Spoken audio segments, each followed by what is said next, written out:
Écoute, si tu avais, mettons, quand on est dans une conversation avec quelqu'un, là, si tu avais 3 trucs à donner pour que cette conversation-là aille bien.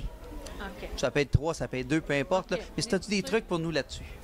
Bien, tu vois, quand on s'intéresse à la communication verbale, une des choses qui se passe, et c'est magique, on commence à s'intéresser à nos propres gestes à nous. OK?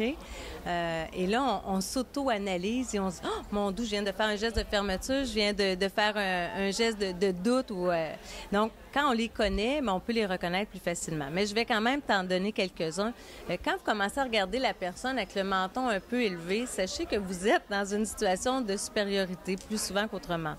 Et l'autre personne, forcément, elle va pas bien se sentir. OK? Alors, si je commence à te regarder comme ça se peut que tu te sentes un peu moins bien en ma présence et ça va affecter l'information que tu vas me livrer, ça va affecter notre relation forcément. Donc, le menton soulevé comme ça, c'est pas dans une bonne position. Quand on commence à avoir la main au menton, dites-vous, est-ce que je commence à être en doute et là, tout à coup, le corps recule comme ça, la main devant la bouche. Tous ces signes-là, en fait, vous disent de vous-même que dans l'état d'esprit dans lequel vous êtes, c'est que vous êtes en train de vous fermer, vous êtes en train de douter.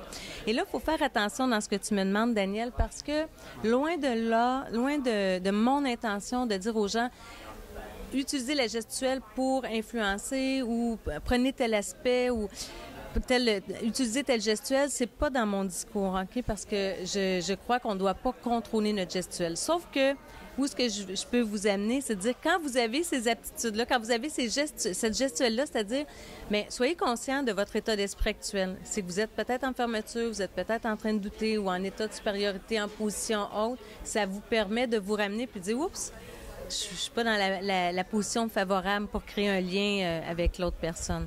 Bien, tout à fait. Puis moi, de la façon que je vois un peu quand on a parlé de faire une entrevue, c'est que c'était vraiment de dire, on veut donner des trucs aux gens pour faciliter que ça soit toujours en fonction de ce qu'ils veulent, la discussion, au lieu des fois d'avoir des gestes de fermeture ou des gestes qu'on va poser qui vont avoir un effet inverse de ce qu'on veut. On veut pas jouer les gens, on veut pas truquer les gens, on veut juste être sûr de ne pas fermer la porte quand c'est pas ce qu'on veut. Exactement. Puis, tu sais, dans l'enseignement que j'apporte, au départ, les gens s'inscrivent à mes formations en se disant, bien là, je vais pouvoir savoir ce qui se passe dans la tête de l'autre. Et la première chose qu'ils font, c'est qu'ils réalisent où ils sont, eux, dans leur tête. Et c'est ça qui fait que, soudainement, leur relation d'affaires se bonifie parce qu'ils prennent conscience de leur état d'esprit. Et là, ils peuvent mieux s'ajuster à communiquer. Et quand on est accueillant, quand on est bienveillant, quand on est dans un bon état d'esprit, la personne devant nous s'ouvre beaucoup plus facilement.